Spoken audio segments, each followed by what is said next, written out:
Всем привет! Сегодня у нас басовая черепашка.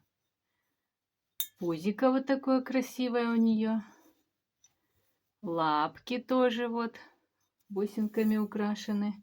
Узорчик вот такой. Это окариночка поменьше.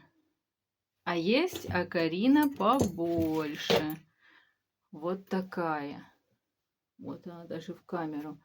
Но если вот так, видно, что она пузатее. Так, теперь поиграем.